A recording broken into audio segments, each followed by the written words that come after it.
Welcome to Building with Boofus, everybody. So this is going to be an excellent build. It's going to be a really good one, and I haven't been putting this one off, but I've kind of been holding off on doing it, somewhat because of the weather and other things going on, other things that's been happening around here, and now I think is a good time. And on top of that, it's golf season. Why am I talking about golf? I'll show you. Because today we are going to build a putting green. You can see I've got a putting grass. It's the fake turf, but it's made to be a putting green. It's the really it's you know, it's got a good roll to it, just like if you were playing on a golf course. And I'll step back here so you can look at this a little bit differently. But if you look out there, you'll see that this is all raised up. So originally I tried years ago to do an actual putting green and real grass, just like the golf courses, all that stuff, and it just didn't work. So now we are going to build a putting green, and this way, first of all, I don't have to mow it. Second of all, it's not going to die in the winter and then not grow back in the summer, and kids can use it, I can use it, practice, all that good stuff. So it's a great idea. It's something that I've wanted to do for a while, and it's a build that I've thought of for quite a while and just never either didn't have the time or didn't figure it out or didn't want to spend the money on it. But so I've been leaving this piece of putting green out here for a while. So now what's going to happen is I'll move it right now so you guys can see it.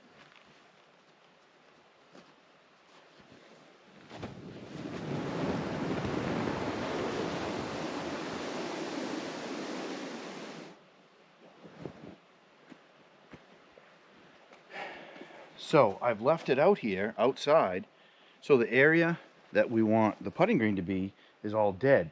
So instead of trying to take a marker, or not a marker, but a spray can of paint and try to paint a line where I wanted that and try not to get it on the putting green, instead I just left that out here for a couple, 3 weeks, and the grass underneath didn't grow. And so now I have an exact outline of where we want to put the putting green.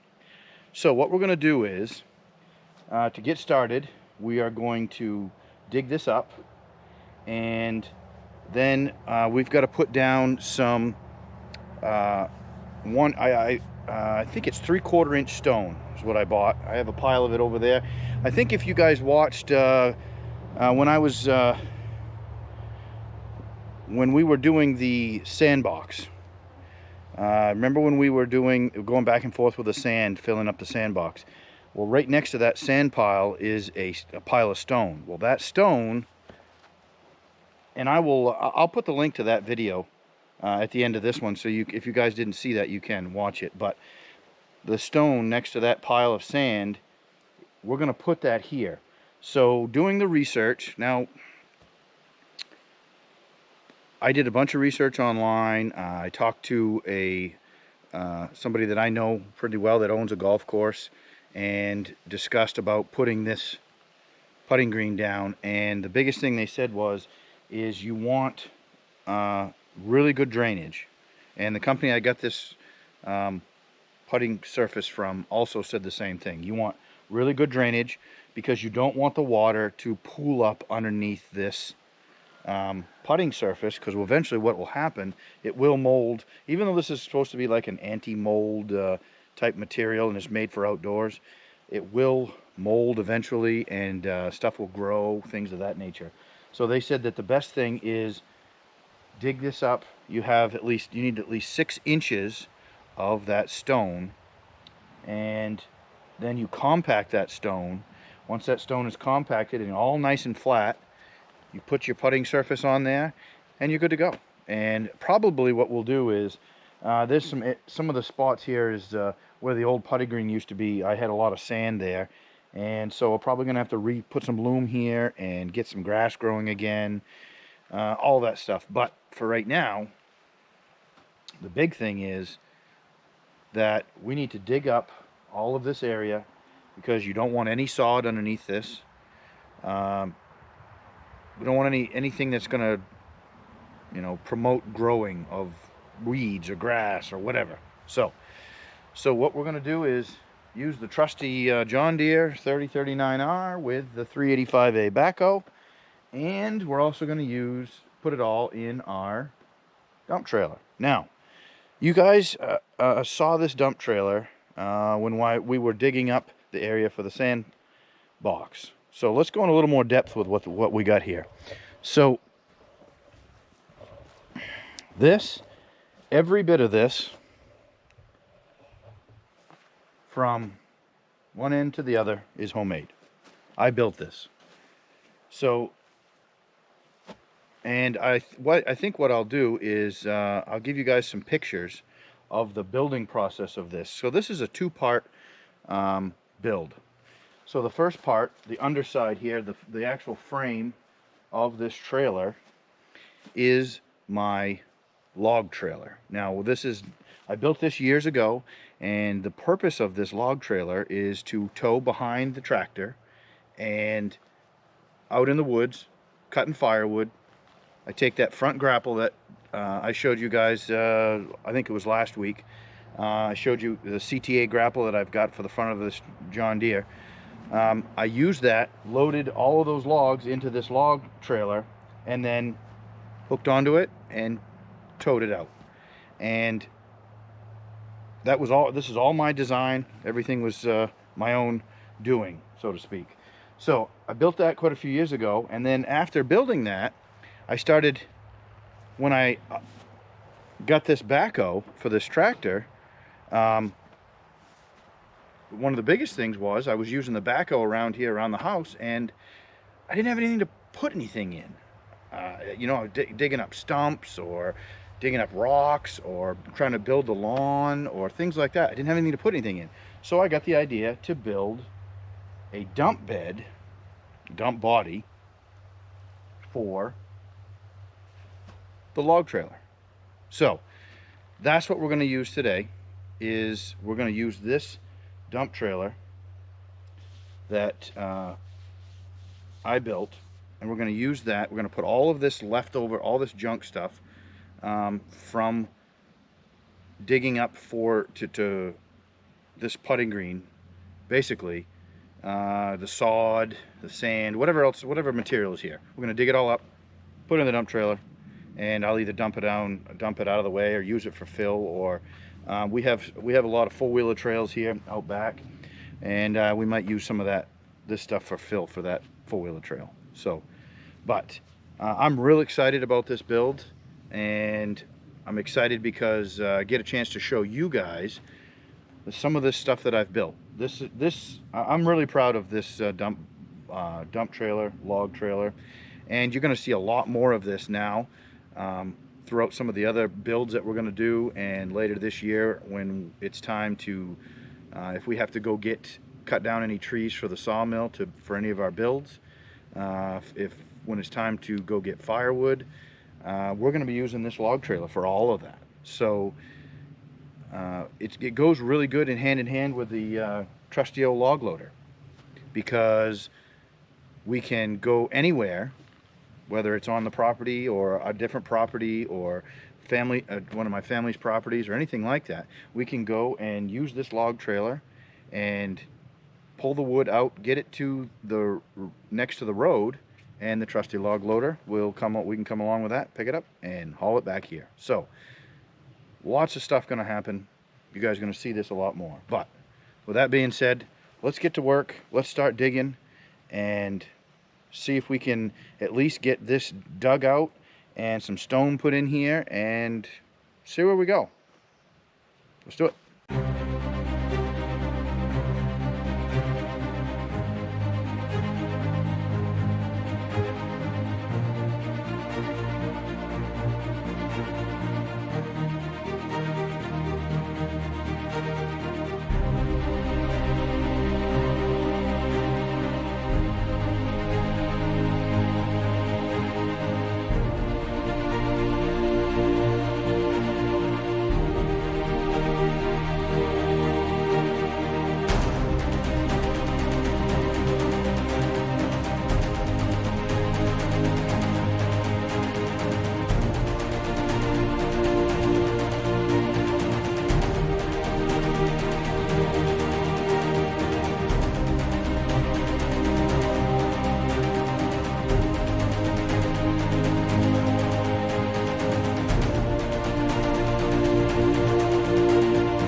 All right, everybody.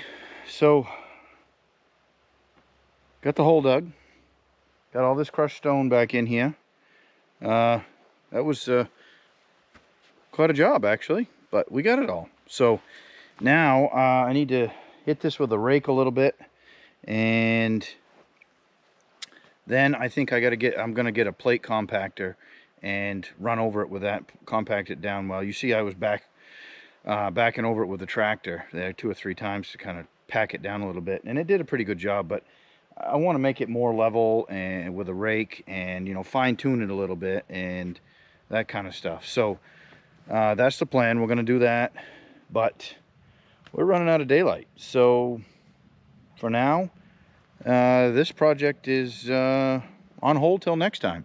But we'll get back at this. Probably next week. We will finish this up, rake this, compact it, have it all done, put the putting green surface on there, and try it out. See how it does. So, until then, thanks for stopping in. Like this video, and if you like what we're doing and you want to see more of this stuff, subscribe. Okay, thanks for stopping in.